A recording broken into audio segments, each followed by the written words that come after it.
नमस्ते दोस्तों। आज हम बात करेंगे मुंशी प्रेमचंद की कालजयी और मर्मस्पर्शी कहानी कफन की। यह सिर्फ एक कहानी नहीं बल्कि समाज के सबसे निचले तबके की उस भयावह गरीबी, बेबसी और मानवीय संवेदनहीनता का आईना है जो हमें अंदर तक झकझोर देती है। प्रेमचंद ने इस कहानी के माध्यम से उस व्यवस्था पर गहरा प्रहार किया है जो इंसान को इंसान रहने नहीं देती। कहानी की पृष्ठभूमि कहानी एक कड़कड़ाती ठंड की रात से शुरू होती है। झोंपड़े के बाहर बाप और बेटा घीसू और माधव एक बुझे हुए अलाव के सामने चुपचाप बैठे हैं। अंदर माधव की जवान पत्नी बुधिया प्रसव पीड़ा से तड़प रही है। उसकी चीखें दोनों के कलेजे में उतर रही हैं, लेकिन वे दोनों इतने निठल्ले और कामचोर हैं कि अंदर जाकर उसे देखने तक की हिम्मत नहीं करते। उन्हें डर है कि अगर एक गया तो दूसरा बचा हुआ आलू खा जाएगा जिसे उन्होंने कहीं से चुराया था। घीसू और माधव का चरित्र। घीसू और माधव गांव के सबसे बदनाम और कामचोर लोग हैं। घीसू एक दिन काम करता तो 3 दिन आराम। माधव तो उससे भी बढ़कर आधा घंटा काम करके घंटे भर चिलम पीता रहता था।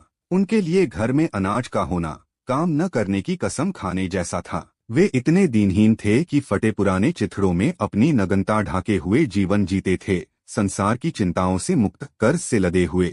उन्हें गालियां भी मिलती, मार भी पड़ती, पर उन्हें कोई गम नहीं था। बुधिया के आने से ही उनके जीवन में कुछ व्यवस्था आई थी, लेकिन अब वही बुधिया दर्द से कराह रही थी। बुधिया की मृत्यु और कफन का प्रश्न पड़ोसियों के समझाने और रोने पीटने के बावजूद बुधिया रात भर तड़पती रही और आखिर में दम तोड़ देती है।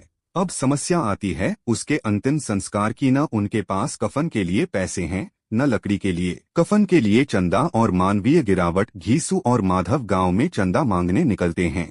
वे गांव के जमींदार से भी कुछ पैसे लेते हैं और दूसरे लोगों से भी कुछ कुछ इकट्ठा करते हैं। शाम होते होते उनके पास कफन के लिए 5 रुपए जमा हो जाते हैं। लेकिन यहाँ कहानी एक भयानक मोड़ लेती है। दोनों बाप बेटा कफन खरीदने के बजाय एक शराब खाने में जा पहुँचते हैं।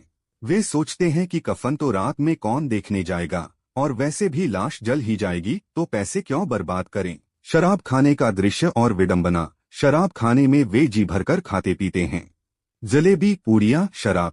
जीवन भर की दरिद्रता और भूख उन्हें इस तरह घेरे हुए थी कि उन्हें बुधिया की मौत का गम भी नहीं सताता। वे नाचते हैं, गाते हैं और एक काल्पनिक दुनिया में खो जाते हैं। घीसू अपनी पुरानी यादें ताज़ा करता है, जब उसने एक बारात में भरपेट पूड़ियाँ खाई थीं। माधव भी इस क्षणिक सुख में अपनी पत्नी की मौत को भूल जाता है। वे नशे में धुत होकर नाचते गाते हैं और अंत में बेहोश होकर गिर पड़ते हैं। कहानी का विश्लेषण और संदेश। कफन सिर्फ घीसू और माधव की कहानी नहीं है, बल्कि यह उस सामाजिक व्यवस्था पर एक तीखा कटाक्ष है जो इंसान को इतना मजबूर और संवेदनहीन बना देती है कि वह अपने ही खून के कफन के लिए मिले पैसों से शराब पी जाता है। प्रेमचंद यहाँ गरीबी के उस चरम रूप को दिखाते हैं जहाँ भूख और अभाव मनुष्य की नैतिकता और मानवीयता को लील जाते हैं। यह कहानी हमें सोचने पर मजबूर करती है कि आखिर क्यों समाज का एक तबका इतनी भयावह गरीबी में जीने को मजबूर है, जहाँ उनके लिए जीवन और मृत्यु का अर्थ भी बदल जाता है। क्या वे वास्तव में कामचोर थे या उस व्यवस्था ने उन्हें ऐसा बना दिया था जहाँ मेहनत का कोई मोल नहीं था। निष्कर्ष। कफन एक शक्तिशाली और विचारोत्तेजक कहानी है जो आज भी उतनी ही प्रासंगिक है जितनी तब थी जब इसे लिखा गया था। यह हमें सामाजिक असमानता, मानवीय संवेदनहीनता और गरीबी के भयावह परिणामों पर विचार करने के लिए प्रेरित करती है। आपको यह कहानी कैसी लगी, हमें कमेंट्स में जरूर बताएं। अगर आपको यह वीडियो पसंद आया हो तो इसे लाइक करें, शेयर करें और हमारे चैनल को सब्सक्राइब करना न भूलें। मिलते हैं अगले वीडियो में।